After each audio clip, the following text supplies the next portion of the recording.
Muito boa noite para você que está ligado no canal Aqui Futebol. Sou Charles Mateu, apresentador do canal. Seja muito bem-vindo. Gente, já vou pedir logo sua ajuda, né? O canal é recém-criado. Como o canal é recém-criado, se você puder se inscrever e dar seu like aqui no canal, essa pequena ajuda para o YouTube é uma grande ajuda. Então, gente, se você já puder, desde já, se inscrever no canal e ao longo do vídeo, se gostar do vídeo, dar o like no canal, no vídeo, gostar do nosso vídeo de hoje, eu vou ficar muito agradecido, tá? Essa sua pequena ajuda aqui no... Essa sua pequena ajuda, que para você pode ser pequena, mas pro YouTube é gigantesca. Então, gente, desde já peço essa sua ajuda de pelo menos se inscrever. Vai gostar do vídeo? Vai? Então dá seu like depois do vídeo, tá? Mas lógico, a nossa pauta aqui é falar de Cabo Verde, né? Sobre a classificação de Cabo Verde sobre a Argentina, que foi o tema do nosso último vídeo. E depois falar da seleção brasileira que vai enfrentar a Noruega no jogo de amanhã. Esse vídeo está sendo gravado enquanto França e Paraguai estão jogando. Eu tirei a TV do jogo e coloquei aqui no Instagram da gente, que já vou falar já. Coloquei no Instagram da gente, né? Mas enquanto eu tava deixando a TV ligada no jogo, a França tava empatando com o Paraguai de 0-0. Estamos no segundo tempo do jogo. Mas vamos direto para a pauta do vídeo aqui de hoje, que é falar da volta do Neymar sobre o jogo contra a Noruega, tá? O que ocorre, gente? O que ocorre? Eu vou aproveitar a situação aqui para fazer um jabá, certo? Vou te mostrar minha linha de raciocínio para você entender. Vamos ler a notícia da volta do Neymar ao jogo da seleção brasileira. Provavelmente ele vai jogar os 90 minutos, provavelmente. Isso, a gente vai entrar no portal de notícias do Aqui Futebol. Vamos entrar lá no portal de notícias, que é o nosso Instagram, onde as notícias saem lá quentinhas em folha. E, como se diz, gente, vamos ler a notícia aqui junto com vocês, tá? Eu vou ler a notícia junto com vocês. E vamos saber o que o Ancelotti tá pensando em relação ao Neymar. Será que o Ancelotti vai colocar o Neymar aos 90 minutos? É o que está se falando. Vamos confirmar aqui, lendo a notícia. Lendo a notícia que foi lançada no portal de notícias do Aqui Futebol, que está lá no Instagram. E o link do nosso portal de notícias, vamos dizer assim, que é o nosso Instagram, tá aqui na descrição. É só vocês entrar lá e visitar a gente lá, tá? E também seguir a gente lá, porque lá a gente tá bombando nas notícias, gente. Bora lá. Boa notícia. Ancelotti confirma que Neymar está pronto para jogar os 90 minutos. Garantia do técnico. Carlos Ancelotti deu a notícia tão esperada pela torcida. Neymar está totalmente recuperado e pode atuar os 90 minutos contra a Noruega, pelas oitavas de final da Copa do Mundo, se for necessário. Detalhes. O atacante sofreu uma lesão na panturrilha, mas já voltou aos gramados e evoluiu bem fisicamente. O treinador ainda elogiou Erling Haaland. Explicou que a estratégia usada na vitória sobre o Japão e fez um balanço positivo do primeiro ano à frente da seleção brasileira. A expectativa é que Neymar comece a partida como titular. Fonte, Exame e Folha de São Paulo. Ou seja, gente, assim, primeiramente, falando sobre a notícia, né? É uma notícia boa em relação à volta do Neymar? Mas a gente perdeu o Lucas Paquetá, cara. A gente perdeu o Lucas Paquetá. A impressão que o Ancelotti tá passando é o quê? Mano, eu perdi meu meia de criação, que não tá fazendo uma boa Copa do Mundo. O Lucas Paquetá não tá fazendo uma boa Copa do Mundo. Eu tô sem uma outra opção. Eu acredito que por mais que ele tenha levado o Ederson no lugar do Wesley, quando teve aquele lance da convocação, o Wesley se lesionou, ele cortou o Wesley, trouxe o Ederson. Eu acho que, cara, nenhum jogador é capaz, com exceção do Bruno Guimarães, que vem fazendo uma boa Copa do Mundo, mas o Bruno Guimarães é aquele tipo de meia que joga mais recuado, né, de uma certa forma. Não é aquele meia de ficar criando chances. Ele tá criando chances porque tá fazendo uma excelente Copa do Mundo, cara. Gente, quando um atacante ele tá na áurea dele, quando ele está na área dele, até coisas que não são da característica dele, ele faz muito bem. A prova disso é o... Deixa eu pensar, um jogador que na áurea fez maravilhas. Um jogador que na áurea fez maravilhas?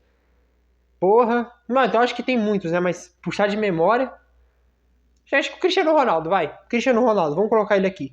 Qual é a característica do Cristiano Ronaldo jogando no Manchester United? Ser um cara mais driblador e menos matador. Ele driblava, fazia gols, né? Ele tinha uma característica muito parecida com a do Neymar no início da carreira, né? Lógico que Neymar e Cristiano Ronaldo não tem comparação, mas eu tô querendo dizer no sentido, tipo assim, o que o Neymar faz a gente lembrar? Quando ele começou a carreira, ele era mais driblador, né? Não era tanto assim, não era tão matador. Fazia gols pra caramba, gols importantes, mas a característica principal do Neymar quando ele surgiu lá no Santos, era o quê? Driblar bastante, mostrar uma magia no futebol. O Cristiano Ronaldo é a mesma coisa no Manchester United, né? Só que, lógico, a áurea, quando ele foi pra áurea dele, principalmente ali no Real Madrid, a áurea dele era driblar, ele driblava bem, se bem que quando ele estava já no auge da sua carreira, depois dos 30 anos, ele diminuiu essa característica de drible, começou a ser mais matador, fazer 50 gols por temporada praticamente. Então, tipo assim, quando o jogador ele tá na aura, tá no auge dele, no seu melhor momento, até as coisas que ele não faz tão bem, ou não exerce muito, ele entrega de forma excelente, que é o caso do Bruno Guimarães em relação à Copa do Mundo. Ele não é aquele garçom, a lá Arrascaeta, a lá Jude Bellingham, a lá Odegaard, a lá De Bruyne, ele não é esse cara. Mas como ele tá no melhor momento da carreira dele, até meio risco dizer, porque jogar bem numa Copa do Mundo é o melhor momento da carreira de qualquer jogador. Mas como ele tá jogando bem essa Copa do Mundo, até as coisas que não é tanta característica dele, que é encontrar os atacantes, e ver que ele sempre fez isso bem, mas agora na Copa do Mundo tá fazendo muito melhor, está sendo nota 10, né, gente? Agora falando sobre o Neymar, que é o assunto quase principal, falando sobre o Neymar, gente, eu acredito que o motivo que o Ancelotti ele está colocando o Neymar como titular contra a Noruega é justamente porque perdeu o Lucas Paquetá. E o que acho que assim, não acho um absurdo, eu não acho tão absurdo assim, mas eu acredito que é uma coisa que deveria ser debatida. Cara, você perde o jogador por lesão. E tem mais de 100 jogadores brasileiros aí que podem vestir a camisa da seleção brasileira. Não seria legal você substituir esse cara? Porque o que ocorre, gente? Tem a pré-lista da seleção. Existe a pré-lista. Tem a lista de convocados e acho que é pré-lista que chama, né? Que é uma lista de jogadores que podem ser convocados. Cara, beleza. E essa lista, gente, ela tem mais de 30 jogadores, se não me engano. Né? 26 para convocação e mais 30 nessa pré-lista. Então, cara, vem cá. Você convoca no total aí 56 jogadores, né? 30 na pré-lista, por exemplo, e 26 para a Copa. Cara, você montou a pré-lista pra quê, se você não vai usar? Então, gente, eu não acho um absurdo. Perder o jogador, vai ficar sem ele. Eu não acho essa regra da FIFA um absurdo. Mas ela tem que ser discutida, tá? Só tem que ser discutida apenas. Então, eu acredito que o Ancelotti colocando o Neymar como titular no jogo contra a Noruega, é mais por causa que ele perdeu o Lucas Paquetá. E se ele tá confiante no Neymar, gente, em relação ao físico dele, então resta a gente também confiar no Ancelotti em relação a isso quando ele tá falando isso. Ou seja, confiar em que o Neymar vai entregar o melhor possível dele contra a Noruega no jogo de amanhã. Agora, vamos falar também de Cabo Verde. E Cabo Verde deixou do jogo, né? Cabo Verde e Argentina. Deixou um recado pra gente, até para nós da seleção brasileira, viu? Qual é o recado que eles passaram? Se vocês assistirem o nosso último vídeo aqui no canal, eu falei que, cara, que as seleções favoritas não vêm apresentando uma coisa que Cabo Verde apresentou na Copa do Mundo. O que Cabo Verde apresentou na Copa do Mundo que as seleções favoritas não estão apresentando? Que é o aguerrimento, a vontade de jogar. As seleções favoritas, cara, acho que até sei um pouco do porquê. As seleções favoritas a ganhar a Copa do Mundo, Espanha, França, seleção brasileira, Argentina, Portugal, Inglaterra, a Alemanha já foi eliminada, e eu nem coloco na lista de favoritos, que, pô, seleção ridícula da Alemanha. Mas essas 6 seleções aqui que eu citei, essas 6 seleções, até agora na Copa, só pegaram o cachorro morto, com exceção da Argentina que pegou agora Cabo Verde não é cachorro morto. E também com um pouco de exceção de Portugal, né, que pegou a Croácia não é cachorro morto, mas é um cachorro que sabe morder. E também pegou a Colômbia. A Colômbia não é aquele teste do caramba, mas é um bom teste, né? Com exceção de Portugal e Argentina, das 6 que eu citei o nome, 4 não pegou teste nenhum. Ou seja, só jogaram contra a seleção fraquíssima, né? Com exceção da Espanha também, né? A Espanha pegou Cabo Verde, foi aí que Cabo Verde surgiu na Copa do Mundo. Mas assim, cara, essas seleções, quando elas vão enfrentar essas seleções meio pequenas para baixo, ou seja, seleções que eu vou nominar aqui como um cachorro morto, quando elas vão pegar, elas vão enfrentar esses times como se ganhasse na hora que quiser. E o motivo da grandeza dessas seleções dá razão para os jogadores, e também para os jogadores, vamos terminar a linha de raciocínio, para os jogadores jogarem os seus jogos de salto alto. E também os jogadores, eles jogam no Barcelona, no Real Madrid, no Manchester City, no Liverpool, no Chelsea, no Bayern de Munique. Como eles jogam, ou seja, eles têm uma qualidade a mais que os jogadores de Uzbequistão, de República do Congo, Haiti, e entre outras seleções, como eles têm uma qualidade a mais, eles também acham que pode vencer esses jogos na hora que quiser. Esse erro é fatal pra caramba para as seleções favoritas da Copa. Muito fatal. Inclusive, principalmente pro Brasil. Ou seja, a seleção brasileira, ela teve momentos, que entrou nos seus jogos de salto alto, né? De uma certa forma. Que foi no caso, acho que até me arrisco dizer que foi contra o Japão. O futebol que a seleção apresentou no jogo contra o Japão foi um futebol muito ridículo, mais ridículo que apresentou contra Marrocos, que a gente empatou de 1-1. Por consequência, a gente conseguiu a classificação no último minuto. Se a seleção brasileira entrar de salto alto contra a Noruega, que tem o Haaland e o Odegaard, que são jogadores que desequilibram o seu adversário, e assim, desequilibra o seu adversário no sentido assim, mata o adversário, entendeu? Nesse sentido. E também, Haaland e Odegaard eleva o nível do seu elenco. Se entrar de salto alto contra a Noruega, esse erro pode ser fatal,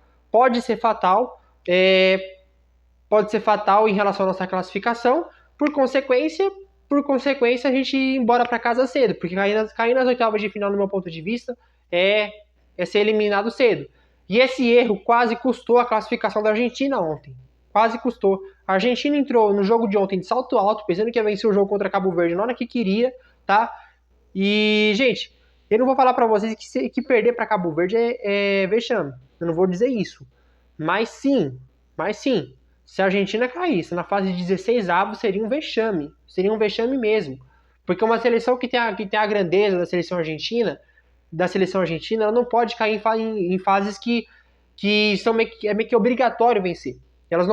Uma seleção que tem a grandeza da Argentina, grandeza da seleção brasileira, grandeza da seleção alemã, que foi a seleção que caiu, seleção francesa e outras, elas não podem cair na fase de 16 avos.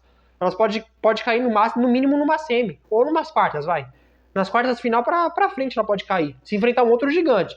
No caso da seleção brasileira em 2022 foi um vexame, ela caiu pra Croácia, que até tem um bom time, mas não tem grandeza no futebol. O que ocorreu em 2022 foi um vexame, de uma certa forma. Então, gente, falando um pouquinho ainda de Argentina e Cabo Verde, tá? Se a seleção de Cabo Verde tivesse classificado no jogo de ontem, seria total mérito deles e demérito da seleção da Argentina. Demérito, porque eles entraram de salto alto pensando que conseguiria a classificação na hora que queria. No meu ponto de vista,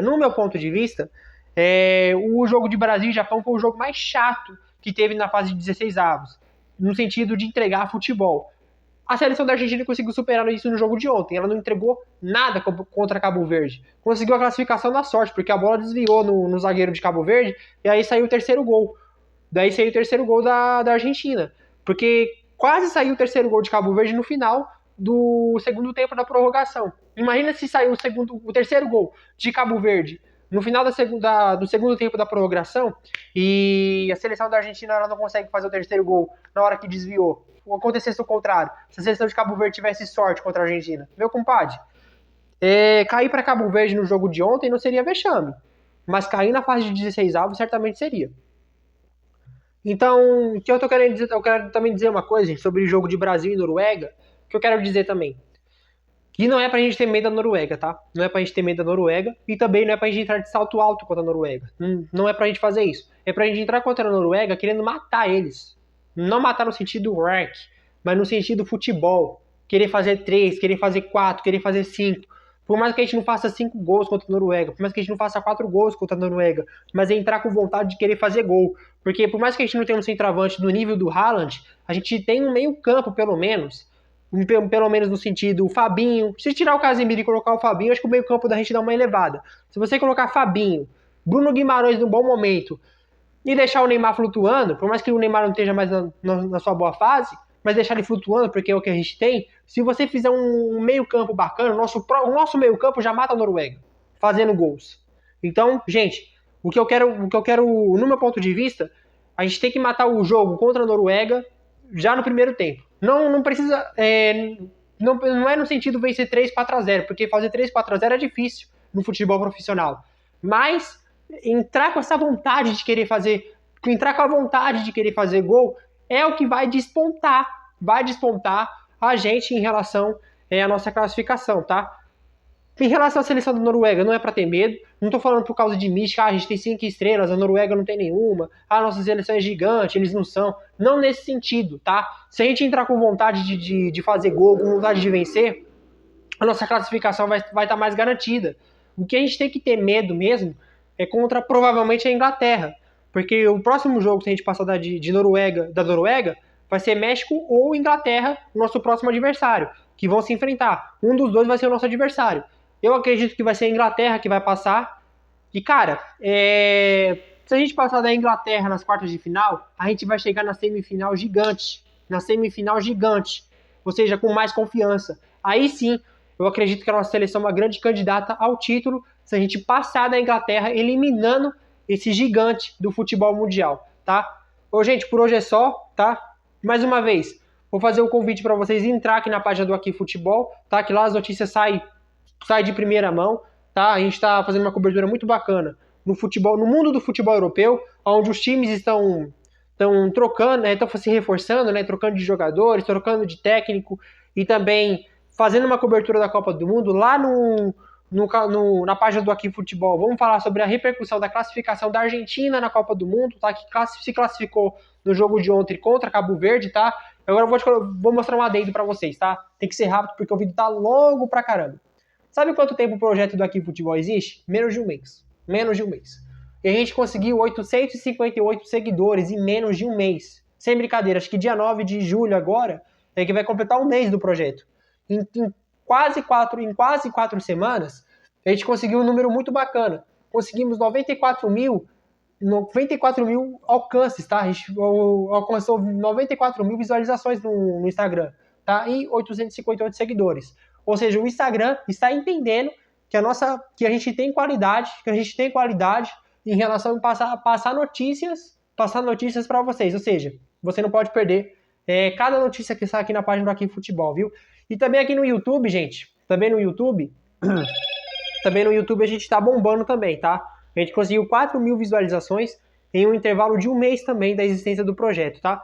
Eu devo muito a vocês que estão assistindo aqui a gente. Provavelmente tem alguém aí assistindo a gente sem se inscrever no canal. Então, gente, por favor, se inscreva aqui no canal, dê seu like, seja muito bem-vindo, tá? Vamos falar muito de futebol aqui no canal Aqui Futebol. Eu desejo toda a sorte do mundo para vocês que estão assistindo a gente e também para nossa seleção que vai jogar amanhã, tá? Gente, um abraço, tamo junto e até a próxima, viu?